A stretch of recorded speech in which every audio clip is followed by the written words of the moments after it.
വട്ടയപ്പത്തിൻ്റെയോ പാലപ്പത്തിൻ്റെയോ മാവ് കയ്യിലുണ്ടോ എങ്കിൽ പെട്ടെന്ന് തയ്യാറാക്കാൻ പറ്റിയ ഒരു കിടിലൻ പലഹാരമാണ്. ബ്രേക്ക്ഫാസ്റ്റായിട്ടോ സ്നാക്കായിട്ടോ ഒക്കെ ഇത് തയ്യാറാക്കാം. കുട്ടികൾ ഏറെ ഇഷ്ടപ്പെടുന്ന ഈ പലഹാരം എങ്ങനെ തയ്യാറാക്കാമെന്ന് നോക്കാം. അതിനായിട്ട് ഒരു ബൗളിലേക്ക് ഒരു മുട്ട പൊട്ടിച്ചിടുക. മധുരം താല്പര്യമുള്ളവർക്ക് 1/2 ടീസ്പൂണ് ഷുഗറും കൂടെ ചേർക്കാം. കുറച്ച് ഏലക്കാപ്പൊടിയും കൂടെ ചേർക്കുക. എല്ലാം കൂടെ നന്നായിട്ട് ബീറ്റ് ചെയ്യുക. ഈ എഗ്ഗ് മിക്സിലേക്ക് പാലപ്പത്തിൻ്റെയോ വട്ടയപ്പത്തിൻ്റെയോ മാവ് 2 തവി ഒഴിക്കുക. ഒരു മുട്ടയ്ക്ക് 2 തവി മതി.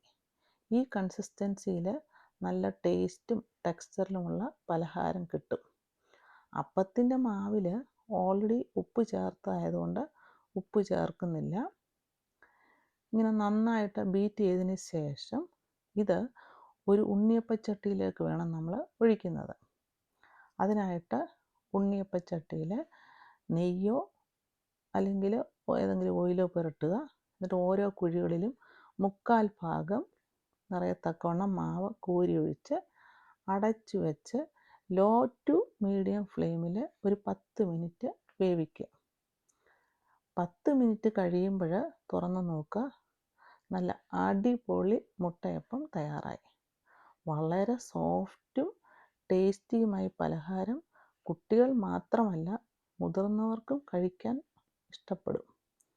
ടിഫിൻ ബോക്സിലൊക്കെ കൊടുത്തുവിടാൻ പറ്റിയ പലഹാരം, നല്ലൊരു പലഹാരം. ഈ വീഡിയോ ഇഷ്ടമായെങ്കിൽ ലൈക്ക് ചെയ്യുക, ഷെയർ ചെയ്യുക, കമൻറ്റ് ചെയ്യുക.